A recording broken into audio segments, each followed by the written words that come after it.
Yesus justru mengajarkan.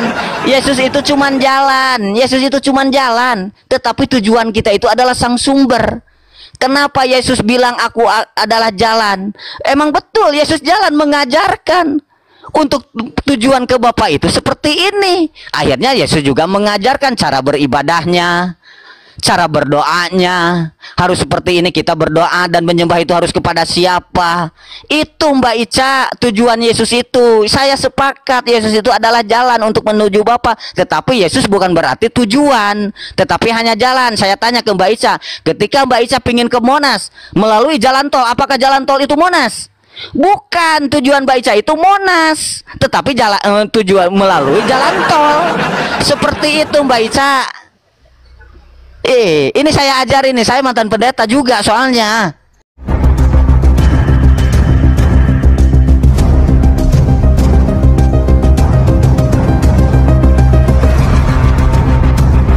Berdoa dan meminta pertolongan juga kepada Sang Sumber. Yesus itu menunjukkan dia itu seorang utusan, bukan seorang Tuhan. Ini justru Mbak Ica yang muter-muter menentang Bibelnya sendiri. Ini perkataan Yesus semua Mbak Ica. Kenapa justru Mbak Ica sendiri yang mengartikan perkataan Yesus di framing? Perkataan Yesus saya yakin, mengakui perkataan Yesus, saya lebih percaya perkataan Yesus daripada perkataan Mbak Ica. Mbak Ica selalu mengatakan aku dan Bapa adalah satu. Oke, saya ikuti satu dalam apa dulu? Satu tujuan, satu misi. Karena apa kata Yesus? Apa yang aku sampaikan, apa yang aku katakan itu atas perintah Bapa. Ketika Bapa mengatakan, menyuruh mengatakan A, Yesus juga mengatakan B, mengatakan A. Ketika Bapa menyuruh mengatakan B, Yesus juga mengatakan B, yaitu yang disebut namanya satu tujuan, satu ajaran. Bukan berarti sama Yesus dengan Bapa adalah satu jiwa. Kata Yesus, betul, saya sepakat, aku adalah jalan dan hidup dan kebenaran. Tidak ada satu orang pun yang dapat ketemu Bapa tanpa melalui aku. Betul itu. Yesus itu cuma jalan, bukan tujuan. Tujuan kita itu kepada siapa? Kepada Bapa. Akhirnya apa? Yesus menunjukkan jalan yang benar untuk menuju Bapa itu seperti ini. Hanya kepada kamu sajalah kalian berbakti kepada Bapa. Itu sebab segala firman yang telah aku sampaikan kepada mereka. Itu jalannya Yesus. Bukan berarti kita harus menyembah Yesus akhirnya kita menyembah Bapa. Bukan seperti itu Mbak Ica. Yesus justru mengajarkan. Yesus itu cuman jalan. Yesus itu cuman jalan. Tetapi tujuan kita itu adalah Sang Sumber. Kenapa Yesus bilang aku adalah jalan? Emang betul Yesus jalan mengajarkan. Untuk tujuan ke Bapa itu seperti ini. Akhirnya Yesus juga mengajarkan cara beribadahnya, cara berdoanya. Harus seperti ini kita berdoa dan menyembah itu harus kepada siapa. Itu Mbak Ica tujuan Yesus itu. Saya sepakat Yesus itu adalah jalan untuk menuju Bapa. Tetapi Yesus bukan berarti tujuan, tetapi hanya jalan. Saya tanya ke Mbak Ica, ketika Mbak Ica pingin ke Monas melalui jalan tol, apakah jalan tol itu Monas? Bukan, tujuan Mbak Ica itu Monas, tetapi tujuan melalui jalan tol. Seperti itu Mbak Ica. Ini saya ajar ini, saya mantan pendeta juga soalnya.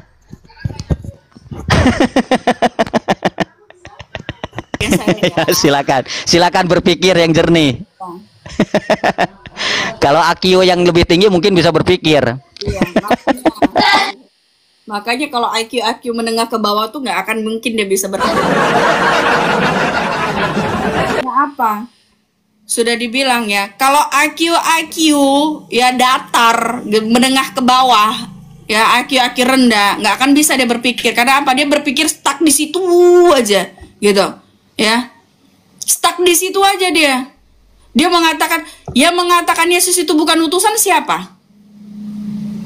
Memang Yesus itu utusan. Jawab Yesus, aku diutus hanya kepada domba-domba yang hilang dari umat Israel.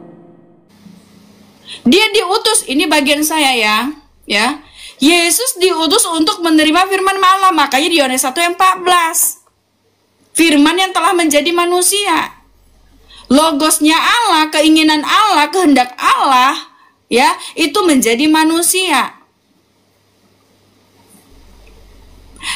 Diutus, betul dia diutus. Bagaimana Allah bisa memberitahukan kehendaknya, keinginannya, ya, sehingga Firman-Nya bisa menjadi bagaimana dia kalau misalkan Yesus tidak diutus, gitu loh. Karena anak, makanya dikatakan begitu besar, Yohanes 3:16, begitu besar kasih Allah akan dunia ini yang mengaruniakan anaknya yang tunggal supaya kita beroleh hidup yang kekal. Beroleh hidup yang kekal. Dia kasih Allah kepada umatnya supaya kita beroleh hidup yang kekal. Ya memang dia utusan. Yang bilang dia bukan utusan siapa? Inilah hidup yang kekal itu, yaitu bahwa mereka mengenal Engkau, satu-satunya Allah yang benar, dan mengenal Yesus Kristus yang telah Engkau utus. Tetapi kita melihat tentang firman yang menjadi manusia ini. Fokuskan di situ. Di Lukas 2 ayat 11 juga dikatakan ya. Ya. Itu malaikat sendiri loh yang menyampaikan. Setengah-setengah begini nggak akan nangkep, saya jamin, gitu loh. Nah, jadi kalau misalkan orang-orang seperti ini mah saya cuman ketawa doang gitu loh. Kalau saya menghadapi manusia-manusia begini, ya saya cuman ketawa geli doang di dalam hati, nggak mungkin enggak. Di dalam hati saya ketawa. Kasihan aja saya menghadapinya. Kasihan tuh dalam arti apa? Kok bisa manusia seperti ini hidup gitu loh. Jadi kalau pengikut Anies, jadi kalau berbicara tentang, kalau sudah dikatakan, yang mengatakan Yesus itu bukan utusan siapa? Yesus itu utusan, ya. Yesus itu utusan, dia Tuhan, dia guru. Makanya dikatakan ya, jika kamu mengatakan aku guru dan Tuhan, ya benar apa katamu, aku adalah guru dan Tuhan, gitu. Di dalam terjemahan lama, TL, ya, misalnya Yohanes 13:13. Di situ kata-katanya begini, kamu menyebut aku guru dan Tuan, dan katamu itu tepat, memang akulah guru dan Tuan. Nah, Tuan apa Tuhan? Tuan. Tuan. Lalu di terjemahan baru ganti, kamu menyebut aku guru dan Tuhan. Siapa yang menyatakan? Yesus sendiri. Itu adalah pengakuan Yesus sendiri. Karena apa? Orang sudah beriman. Guru, Tuhan. Apakah benar kamu Tuhan? Dikatakan. Jika kamu mengatakan aku guru, ya benar aku guru dan Tuhan. Di Yohanes 2 ayat 11 juga dikatakan, ya, telah lahir bagimu sang juru selamat Kristus Yesus di kota Daud. Ya. Itu sudah disampaikan, bukan seperti Al-Qur'an. Kalau Al-Qur'an, ya, siapa yang menyaksikan? Tidak ada. Kalau kedatangan Yesus Kristus, banyak yang menyaksikannya. Malaikat sendiri menyampaikan. Malaikat menyampaikan kepada Bunda Maria, malaikat menyampaikan kepada Yusuf, malaikat menyampaikan kepada para gembala-gembala. Disampaikannya karena apa? Supaya ada saksi bahwa sang juru selamat ini datang, supaya sang juru selamat ini, Yesus Kristus ini datang, ada tahu, gitu, orang tahu. Nggak seperti Al-Quran. Al-Quran siapa yang tahu? Nggak ada satupun yang tahu. Ya, satu pun gak ada yang tahu. Seharusnya kalau memang Al-Quran itu benar, seharusnya Allah itu jangan menyaksikan aja tentang pemberitahuan dari malaikat Jibril ke Nabi Muhammad. Seharusnya kalau sudah disaksikan, dilihat dia, ya, seharusnya langsung diomongin. Ngapain menyaksikan? Emang pesuruh gitu. Gak perlu Allah itu menyaksikan tentang hal seperti itu. Kalau memang udah percaya, ya udah, ngapain disaksikan gitu loh.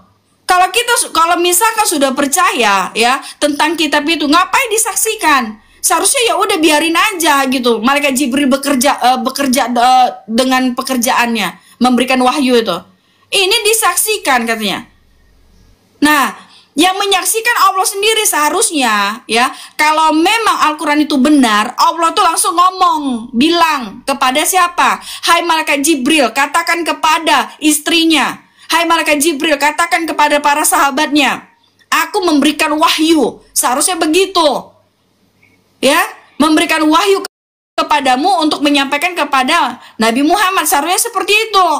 Bukan menyaksikan kejang-kejang gitu loh. Kalau Bang Ica jangan menjual ke penghujatan, Bang Ica. Ini bukan dari tadi saya nggak penghujatan, benar tidak? Kenyataan tidak? Iya, silakan lanjut, jelasin aja Alkitabnya dulu. Jelasin aja. Kenyataan tidak. Giliran kamu bicara tentang Alkitab, kamu bilang ini bukan penghujatan. Giliran saya berbicara tentang kenyataan, kamu bilang penghujatan. Enggak, Mbak Ica kan selalu di situ mengatakan kenapa Allahmu gitu kan? Kenapa Allahmu nggak bicara langsung gini? Emangnya Allah Mbak Ica Sekarang juga, gini, Tuhan Mbak Ica juga kalau secara aku langsung berbicara. Sekarang Ayo. gini, kamu menyampaikan itu Tuhan, saya sudah jelaskan, ya. Tapi kalau makanya saya bilang, kamu kalau berbicara tentang Al-Quran, kalian tuh kejang-kejang, kalian merasa diri kalian Gak tuh bakalan tersakiti. kejang-kejang, Mbak Ica kan Kalian merasa gini. tersakiti, kalian merasa Mbak Ica, teraniaya. Mbak Ica. Makanya jangan berdiskusi. Oke, Mbak Ica, gini. Mbak Ica kan tadi selalu mengutip saya dengar. Kamu adalah guru dan Tuhan. Original tag-nya itu Tuhan. Gitu kan? Tuhan itu artinya apa? Nggak punya kuasa. Oke. Kenapa saya bilang ketika murid-muridnya mengatakan kamu guru adalah Tuhan, saya bilang dia orang-orang bodoh. Kenapa saya berani bilang seperti itu? Kata Yesus sendiri, sungguh bodohlah umatku itu, mereka tidak mengenal aku. Ya, Jelas-jelas itu yang aku. kalian itu adalah umatnya. Sungguh, bodohlah umatku itu, mereka tidak mengenal aku. Mereka adalah anak-anak tolol, dan tidak mempunyai pengertian. Mereka pintar untuk berbuat jahat, tetapi untuk berbuat baik mereka tidak tahu. Emang siapa yang mengakui Yesus Tuhan? Siapa umat Yesus siapa, saya tanya? Dengerin, saya kasih tahu sama kamu. Saya tanya dulu, umat Yesus siapa? Orang Islamkah? Apakah orang Kristen? Semua umatnya. Dia tidak Saya tidak mengakui. Saya tidak itulah mengaku saya makanya bukan kamu dikatakan boldul. di sini.